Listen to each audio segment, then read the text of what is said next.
ఈరోజు దేవుని వాగ్దానము, మీరు ఆయన రాజ్యమును నీతిని మొదట వెతకుడి, అప్పుడు అవన్నీ మీకు అనుగ్రహించబడును. మత్తయి సువార్త 6వ అధ్యాయము 33వ వచనం. అందరూ దేవుని రాజ్యం ఎక్కడ ఉన్నదని అనుకుంటారు. దేవుని రాజ్యము అందరికీ కనిపించేలా రాదు. కావున ఎవరు ఇదిగో ఇక్కడ ఉన్నది అక్కడ ఉన్నది అని అనలేరు. ఎందుకనగా దేవుని రాజ్యం మన మధ్యనే ఉన్నది. హల్లెలూయా. కాబట్టి మనము అన్యజనుల వలె కాకుండా ఉందుము. ఏమి తిందుమా, ఏమి త్రాగుదుమో, ఏమి ధరించుకుందుమో అని చింతించకుడి. అన్ని జనులు వీటన్నిటి విషయమై విచారింతురు.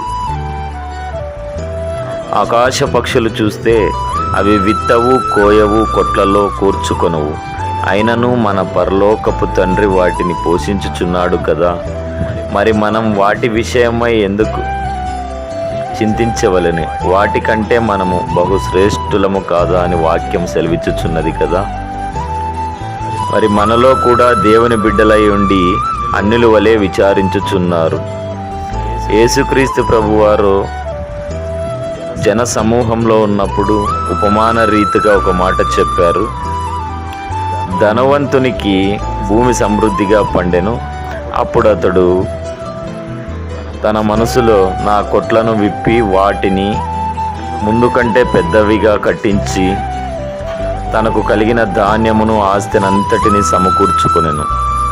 అప్పుడు అతడు తన ప్రాణముతో, నా ప్రాణమా, అనేక సంవత్సరములకు కావలసిన విస్తారమైన ఆస్తి సమకూర్చబడినది కదా, సుఖించుము, తాగుము, తినుము అని చెప్పుకొనెను.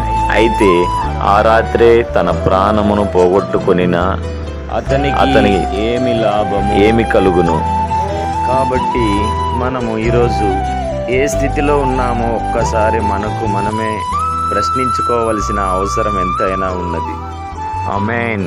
హల్లెలూయా. ప్రార్థన. తండ్రి, కుమార, పరిశుద్ధాత్మదేవా, స్తోత్రములు తండ్రి.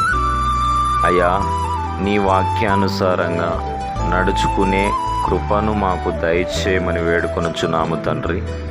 ప్రభువా, మరి వాక్యం ఎవరైతే వింటున్నారో వారి హృదయంలో ఫలించులాగన కృప చూపించమని వేడుకొనుచున్నాము తండ్రి. ఆమేన్.